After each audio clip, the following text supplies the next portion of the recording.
sou a professora Iris e nessa aula de hoje nós vamos conversar um pouco sobre as semelhanças e diferenças dos povos do Egito e Mesopotâmia e o surgimento da escrita. Vamos lá? Antigamente, na Idade da Pedra, nós tivemos o período paleolítico. Nessa época, os homens viviam em bandos e ajudavam uns aos outros na obtenção de alimentos através da caça, da pesca e da coleta de frutos, raízes e ovos, o que os obrigava a uma vida nômade.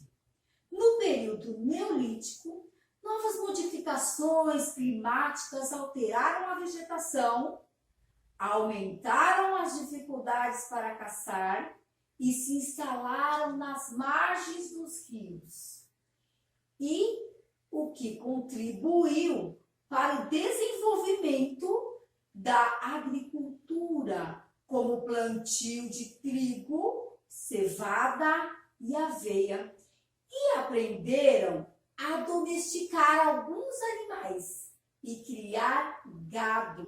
Surgiram então os primeiros aglomerados populacionais. Semelhanças entre o Egito e a Mesopotâmia. A primeira semelhança é a religião politeísta, ou seja, tanto o Egito como a Mesopotâmia, eles acreditavam em vários deuses. A economia e modo de produção asiático. O modo como se estruturava a economia, a produção de bens, nos primeiros estados surgidos no Oriente, como por exemplo na Índia, na China e Egito. A agricultura e a pecuária foram a base econômica. O trabalho escravo foi muito utilizado, principalmente no Egito. Uma outra semelhança é que eles habitavam o crescente fértil próximos aos rios, que garantiam o seu sustento. Uma outra semelhança é o sistema de irrigação. As primeiras sociedades agrícolas, elas surgiram próximas de rios com regimes de cheias. Por exemplo, o Nilo, no Egito, e o Tigre e Eufrates, na Mesopotâmia. Desenvolvendo um engenhoso sistema para irrigar os seus campos. E também como semelhanças, as suas grandes construções, como os templos funerários no Egito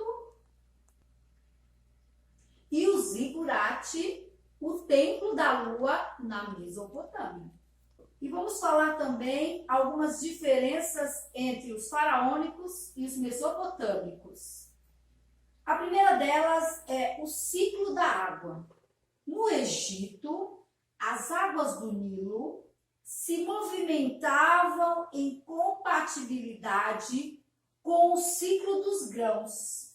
A cheia do rio ocorria pouco tempo depois da época da colheita, inundando a margem e fertilizando o solo com a matéria orgânica do fundo.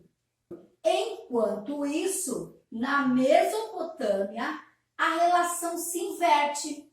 Antes da colheita, o rio inunda o solo e não passa pela inundação fertilizante na época do plantio. E também tem a diferença da relação com os deuses. Essa diferença é muito importante. No Egito, seus deuses, o faraó assume a posição de Deus e governante em terra.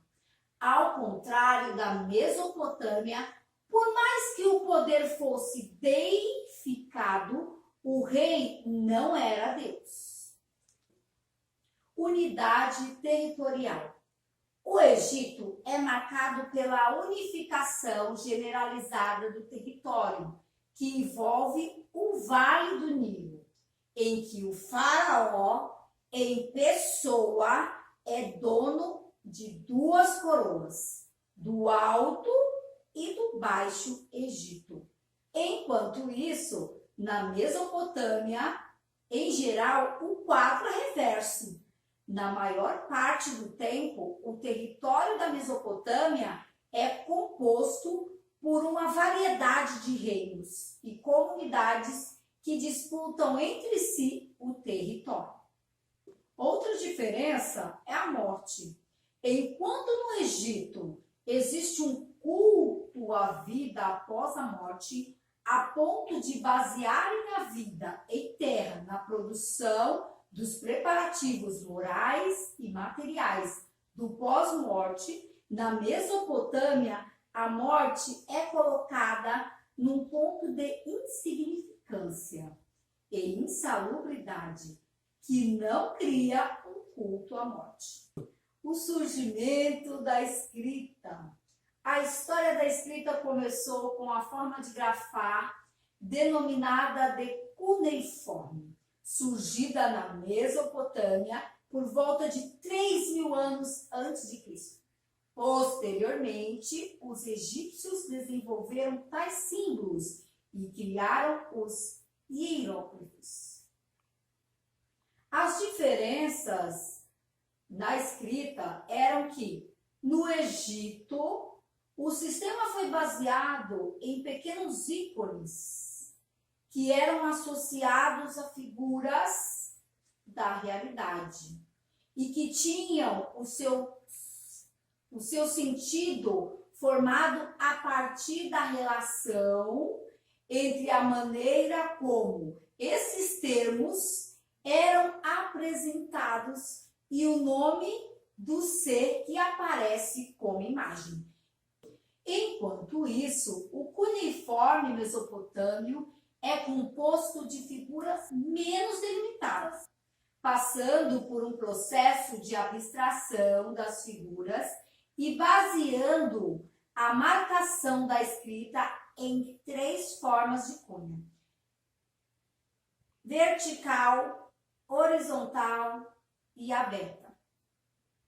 E hoje, 4.000 anos mais tarde, estamos de volta ao mesmo idioma. Os emojis. A escrita com figuras no meio tecnológico lembra a escrita cuneiforme e ressignifica o uso de imagens para a comunicação. Os sumérios, dos povos que viviam na Mesopotâmia, na antiguidade, desenvolveram a escrita cuneiforme, que usavam imagem para representar não pensamentos, mas objetos e situações concretas. Da mesma forma, hoje, a imagem é tão forte que, mesmo tendo o recurso da palavra, que consegue representar o pensamento, muitas vezes nós recorremos ao uso da imagem, no caso dos emojis. E agora é com você. Acesse o nosso blog, realize as atividades e até a próxima aula.